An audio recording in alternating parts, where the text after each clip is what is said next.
In the span of 48 hours, silver didn't just pull back, it fractured. A metal that normally trades with liquidity suddenly moved like it was running out of exits, dropping in violent waves that looked less like profit-taking and more like a system clearing stress. One session alone printed a double-digit intraday fall on the main futures venue, and another. Markets the move translated into a one-day collapse measured in tens of thousands of local currency units. This wasn't a slow re-rating that unfolds over months. It was time compression. The kind that turns confidence into silence. They said the modern market could absorb anything. Better clearing, better risk models, better liquidity. Yet silver just behaved exactly like it did in the only two modern episodes that still haunt traders. A vertical run that pulled in leverage, a sudden tightening of the rules, and then chaos that punished anyone who mistook a forced unwind for a change in the metal's long-term relevance. Here's the uncomfortable truth. In leveraged markets, the most powerful information isn't a news headline. It's a margin schedule. When an exchange raises the cash required to hold a futures position, it changes reality for every leveraged participant at once. The move doesn't ask if you're right. It doesn't care about your thesis. It simply demands more collateral immediately, and anyone who can't provide it becomes a forced seller at the worst possible time. That's why this moment matters, because silver has only done this twice in the modern era. It went parabolic, it attracted maximum leverage, and then the system tightened the screws. Both times were followed by disorder that lasted far longer than the initial crash, and both times created a new volatility regime that separated people with liquidity from people with borrowed confidence. Welcome to Meridian Ledger, where we decode what matters before it becomes a headline. Not rumors, not vibes, mechanics. If you'd rather understand the plumbing than argue about the wallpaper, you're in the right place. If you're listening from somewhere in the world that's feeling the cost of volatility right now, drop a comment with where you're watching from. This isn't about being early for the sake of ego. It's about being awake while the market is telling the truth. Now let's reconstruct the event the way a forensic team would, because the silver crashed headline hides the real sequence. First came the run. Silver had been climbing with the kind of confidence that makes risk feel distant. The story was clean. Industrial demand, monetary uncertainty, and the timeless idea that when paper promises wobble, tangible assets regain status. But the more important ingredient was speed. When an asset accelerates, it doesn't just attract buyers, it attracts leverage. Futures allow a trader to control a large notional position with a relatively small amount of cash. And during a strong trend, that leverage can feel like a smart shortcut rather than a fragile bargain. As the price climbed, more participants adopted the same posture. Trend followers leaned in, short volatility strategies leaned in. Traders who usually ignore commodities saw a chart that looked like momentum with a tailwind. Even cautious players began to size up, because when something is moving, the fear of missing can become its own form of pressure. That's how the positioning becomes crowded without anyone noticing it is crowded. Then came the hinge. On December 29th, 2025, the exchange that oversees the most watched silver futures contracts raised margin requirements on the March 2026 contract by about $3,000, taking the required collateral from roughly $22,000 to roughly $25,000 per contract. That sounds like paperwork until you translate it into behavior. If you're holding 10 contracts, that's roughly $30,000 of new cash you need immediately. If you're holding 100 contracts, it's roughly $300,000. If you're running a book across multiple commodities and volatility is rising everywhere, that is not a minor adjustment. That is a sudden demand for liquidity. A margin hike does one thing with brutal clarity. It reduces the maximum leverage the market can carry at the current price. The same exposure now requires more cash. And when cash is finite, exposure must shrink. That is not ideology, it is arithmetic. To see how quickly the arithmetic bites, remember what one standard silver futures contract represents: 5,000 troy ounces of silver. When silver is priced around $30 an ounce, one contract controls roughly $150,000 of metal. The margin posted against that exposure is only a fraction of the notional value, which is why a modest change in required collateral can cause a large change in behavior. When the required cash per contract rises by $3,000, that increment is a direct hit to how many contracts a leveraged participant can carry, especially when multiplied across dozens or hundreds of contracts. That's why margin changes tend to matter most when the market is already stretched. In the early stages of a rally, many participants have cushion. After a parabolic phase, positions can be sized off unrealized gains, and confidence grows precisely because the market has been forgiving, but gains can evaporate quickly. When price drops and margin rises, it becomes a double squeeze. Collateral requirements climb as mark-to-market equity falls. The account needs more cash at the exact moment it has less, and that is how a confident position becomes a forced liquidation. This is also why silver's volatility can look out of proportion to its physical fundamentals. The futures market is a clearing mechanism for risk, not a shipping schedule for bars. Contracts can be opened and closed in seconds. That speed is a feature during normal times, but during stress, it turns into an amplifier. When a large number of participants try to reduce exposure at once, the price has to travel to the next pocket of liquidity. If liquidity providers are widening spreads and reducing size, the distance between pockets gets larger, and the price movement becomes more violent. And the dislocation shows up in the details. Watch how the headline price can plunge while the physical market behaves stubbornly. Dealers may be reluctant to restock aggressively into chaos. Fabricators may delay purchases while waiting for stability. At the same time, long-term holders may refuse to sell physical supply at a discount because their decision is not governed by daily margin. That mismatch can create a strange signal. The screen is screaming lower, but the real-world willingness to transact does not fall at the same pace. There's a geographic layer too. Silver is global, and flows can tilt between regions depending on currency strength, import costs, and financing conditions. When one region's paper market is dominated by leveraged liquidation, the quoted price can overshoot to the downside, while other regions see demand step in because the move looks like a forced discount. That tug of war is one reason the metal can rebound sharply once the worst liquidation is done. To gauge whether the system is still under pressure, look for signs that are harder to spin than a narrative. Does open interest contract meaningfully after the sell-off, suggesting positions were actually forced out? Do spreads calm, suggesting liquidity is returning? Do volatility measures stay elevated even as price stabilizes, suggesting fear is still being priced? And do the most violent down days start to produce less follow-through, suggesting the forced flow is running out of fuel? And then came the break. Silver sold off hard, with an intraday decline around 11% on the primary futures market. That kind of move turns a normal pullback into a liquidation event because it hits risk limits, stop-loss orders, and margin thresholds at the same time. In some regional pricing, the damage looked even more extreme because currency effects and local participation amplified the swing. By late January 2026, there were sessions where silver's move translated into a one-day collapse of roughly 68,000 in local terms. A reminder that volatility is not just a chart pattern. It is a cash flow problem. Here's where it gets interesting. A crash like that doesn't require everyone to suddenly believe silver is worth less. It only requires enough participants to become forced sellers. Once selling starts, the market structure does the rest. Stops trigger. Liquidity providers back away. Spreads widen. The next bids are lower because nobody wants to catch a falling object while collateral rules are tightening. The drop becomes self-reinforcing until the forced sellers are exhausted. This is the central mystery most people never solve. Why does silver sometimes fall like a trapdoor, even when the macro narrative still sounds supportive? Because narrative doesn't pay margin. Cash pays margin.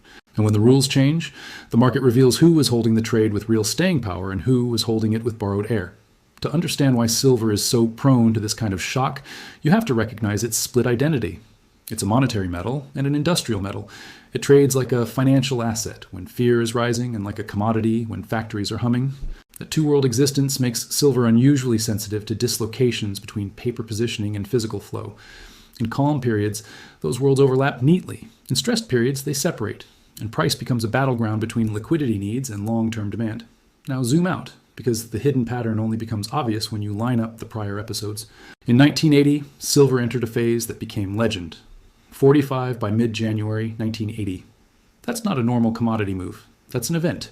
It drew in speculators, it drew in leverage, and it drew in the attention of regulators and exchanges, whose job is to keep a clearing system intact. Trading conditions tightened, margins changed. The environment shifted quickly. The market cracked, and what followed is remembered as Silver Thursday, a panic that rewired how people thought about the metal's stability. The important part is not the mythology, it's the structure.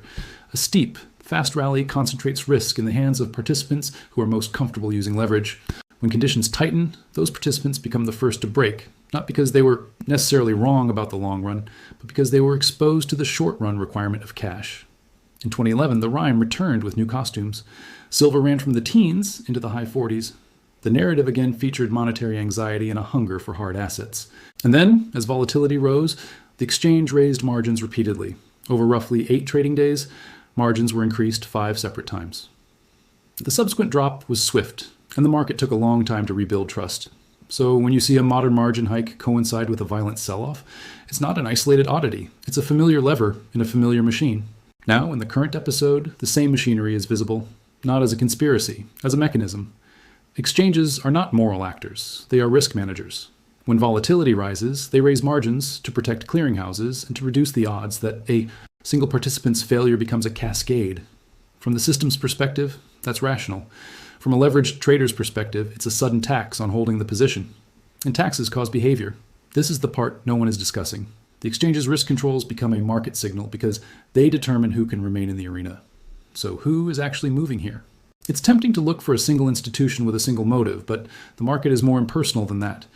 The institutional movement is a chain of forced responses, and you can watch it in the timing. Start with leveraged speculators, hedge funds, proprietary desks, and large traders running trend models or macro views. Their exposure is often sized to volatility. When volatility spikes, their models demand a reduction. If margin requirements rise at the same time, the reduction becomes urgent. Next, consider market makers. They provide liquidity, but they are not charities. When volatility explodes, their spreads widen and their size shrinks. Liquidity becomes thinner precisely when the crowd needs it most. Then add the commercial participants. Industrial users may hedge future purchases, and producers may hedge future output. Their flows can be stabilizing because they are tied to business needs, not to momentum.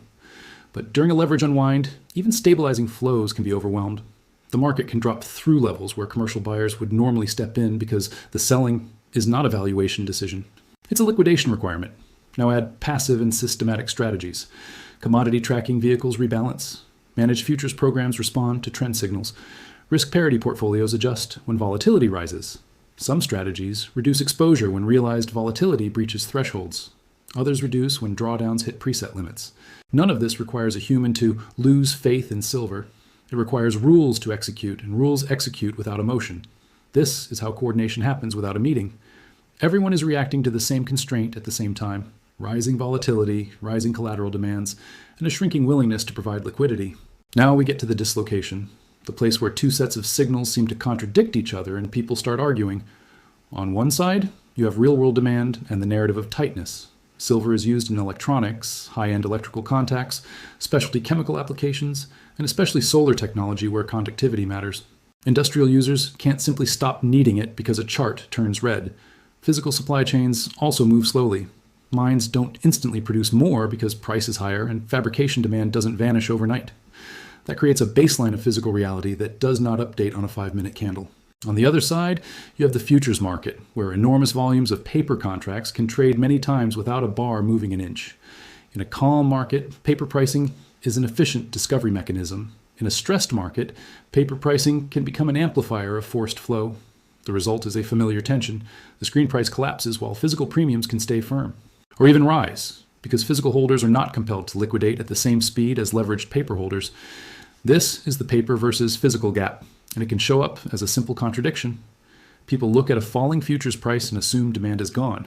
Meanwhile, people trying to source physical product notice that sellers are not eager to part with. Supply at the headline price, or that delivery time and premiums don't fall as fast as the screen suggests.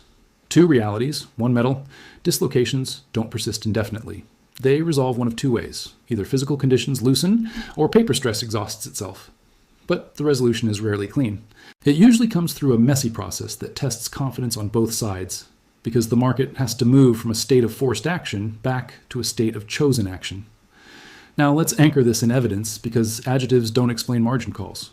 A margin increase is not just a number. It changes the leverage ratio instantly. Futures positions are often sized to available collateral. Raise the required collateral, and positions must shrink. When many participants are similarly leveraged, the shrinkage is synchronized. That synchronization is what makes the move abrupt. Then you see the cascade. As price drops, stop orders trigger.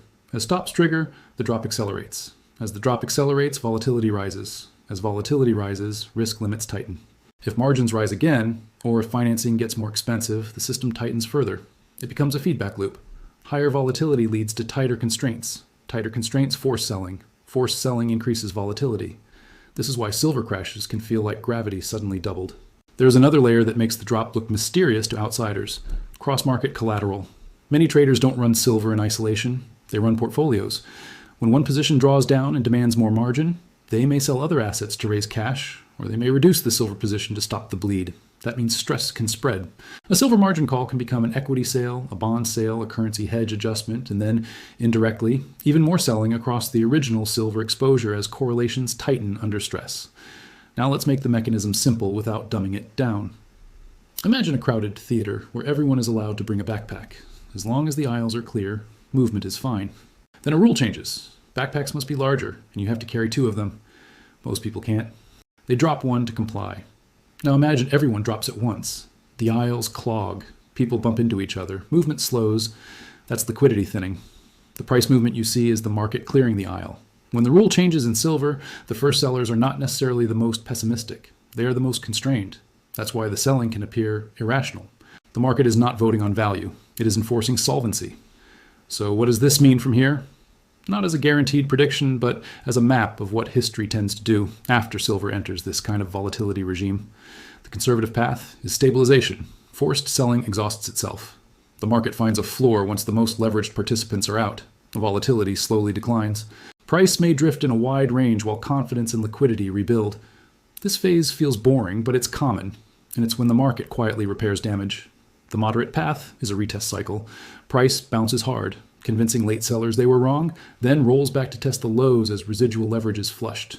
This creates a choppy environment where both bulls and bears feel whipsawed, and the market spends time converting a crash into a base. The aggressive path is a deeper unwind tied to broader funding stress. If credit conditions tighten at the same time, if financing gets more expensive, if risk assets fall, and if collateral becomes precious, then silver can be dragged lower even if the longer-term narrative remains intact. In that scenario, silver behaves less like a story and more like a position that must be managed under pressure. In all 3 paths, the indicators that matter are not the loudest opinions. They're the pressure gauges. Watch margin announcements. Watch realized volatility. Watch whether large down days come with shrinking volume, which can suggest liquidation is ending, or with expanding volume, which can suggest stress is still building. Watch spreads and the relationship between futures pricing and physical premiums. When those lines begin to converge, the dislocation is healing, and pay attention to a subtle tell whether the market begins to rally on bad news. In many crashes, the turning point arrives not when headlines turn positive, but when the market stops falling on reasons that used to push it lower. That's when forced sellers are mostly gone and the remaining participants are choosing, not complying. Now we arrive at the divide. The difference between people who understand moments like this and people who don't is not intelligence. It's focus. Most participants are trained to watch price alone. Up means strength, down means weakness. But price is the final output of a system. If you want to understand what happens next, you watch the inputs: leverage, margins, liquidity, and forced flows. Those are the gears. When those gears grind, institutions move first, not because they have mystical foresight, but because they have rule books, risk departments, and collateral constraints that act quickly. Retail participants, by contrast, often react to headlines after the move is already well underway. That timing gap becomes a wealth gap over time, because the biggest losses happen during the forced phase, when decisions are not thoughtful. They are required. Markets have always rewarded liquidity during stress. Liquidity is the ability to endure the uncomfortable phase without being pushed out by mechanics. That's why silver's rare this moments are so important. They reveal who is positioned with resilience and who is positioned with borrowed time. If you remember nothing else, remember this. Silver's 2 most infamous episodes were not just about price, they were about structure. A parabolic run concentrates leverage. A rules change releases that leverage. Chaos is the release. When you see margins shift and volatility spike, you're not watching a story. You're watching a machine change gears. This is Meridian Ledger, where we decode what matters before its headlines. If this connected dots you hadn't seen lined up before, you know what to do. The question isn't whether this unfolds. The question is whether you recognize the mechanics while everyone else is still arguing about the narrative.